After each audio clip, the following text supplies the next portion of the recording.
আসসালামু আলাইকুম। তো সবাই কেমন আছেন? আশা করি ভালো আছেন। আজকে মে মাসের ১২ তারিখ ২০২৬ সাল রোজ মঙ্গলবার জানিয়ে দেবো সারা বাংলাদেশের কোথায় কেমন বৃষ্টিপাত হবে, তো কোথায় কেমন কালবৈশাখী ঝড় হতে পারে। সম্পূর্ণ আবহাওয়ার আপডেট আজকের এই ভিডিও সম্পূর্ণ দেখলে পরে আপনি কিন্তু পেয়ে যাবেন।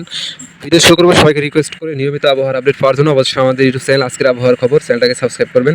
পাশের যে ঘন্টা এখন অবশ্যই নিবল করে রাখবেন, যাতে প্রতিনিয়ত আবহাওয়ার আপডেট করে আপনি সবার আগে দেখতে পারেন। জানিয়ে দেবো আগামী ১২ তারিখ রোজ মঙ্গলবার সারা বাংলাদেশের আবহাওয়া কেমন থাকবে। তো ১২ তারিখ রোজ মঙ্গলবার রাত ২টার সময় যদি আপনারা লক্ষ্য করেন, সেক্ষেত্রে সারা বাংলাদেশের আবহাওয়া কিন্তু পর্যন্ত পরিষ্কার থাকবে এবং এই সময় কিন্তু বৃষ্টিপাত হবে না।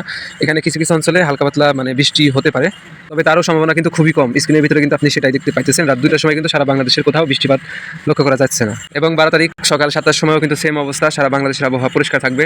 এখানে চট্টগ্রাম, বরিশাল, খুলনা, ঢাকা, রাজশাহী, রংপুর, ময়মনসিংহ বিভাগ এবং সিলেট বিভাগ সবগুলা বিভাগের আবহাওয়া কিন্তু প্রধানত শুষ্ক এবং পরিষ্কার থাকবে। এই সময় বৃষ্টিপাতের সম্ভাবনা খুবই কম। এবং আপনি যদি দুপুর ১২টার সময় খেয়াল করেন, সেক্ষেত্রে আপনারা দেখতে পারবেন বাংলাদেশের আবহাওয়া সেম অবস্থায় থাকবে, পরিষ্কার। তবে দু এক জায়গায় কিন্তু আপনার মেঘাচ্ছন্ন হয়ে থাকতে পারে। তবে দুপুর ১২টার সময় কিন্তু সারা বাংলাদেশের আবহাওয়া পরিষ্কার থাকবে। কোথাও কোথাও হালকা মেঘ তৈরি হতে পারে, তবে এই সময় কিন্তু বৃষ্টিপাতের তেমন একটা উপস্থিতি লক্ষ্য করা যাচ্ছে না।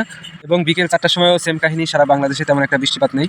তবে যদি রাত ১১টার দিকে খেয়াল করেন, সেক্ষেত্রে দেখতে পারবেন একটা কালবৈশাখী ঝড় হতে পারে। এই সময় সারা বাংলাদেশের আবহাওয়া পরিষ্কার থাকবে, তবে রংপুর বিভাগের ঠাকুরগাঁও জেলা, এরপরে রাজশাহীর দিকে কিন্তু একটা কালবৈশাখী ঝড় অগ্রসর হতে থাকবে।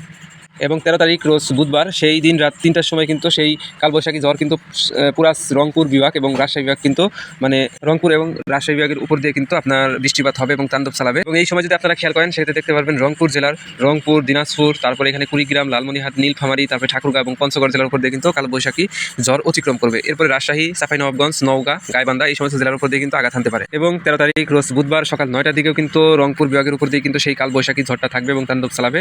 এবং এই সময় রংপুর বিভাগে কিন্তু সবগুলো জেলার উপর দিয়ে বৃষ্টিপাত হওয়ার সম্ভাবনা রয়েছে। পাশাপাশি রাজশাহী বিভাগের সবগুলো জেলার উপর দিয়ে কিন্তু মাঝারি পরিমাণ বৃষ্টিপাত হওয়ার সম্ভাবনা রয়েছে।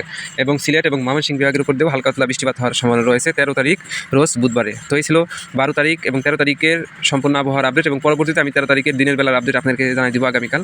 তো সেই জন্য অবশ্যই আমাদের ইউটিউব চ্যানেলটাকে সাবস্ক্রাইব করে পাশেই থাকবেন এবং অবশ্যই ভিডিওতে লাইক করে দেবেন। আর কে কোন জেলা থেকে ভিডিও দেখলেন অবশ্যই কমেন্ট করে জানাবেন।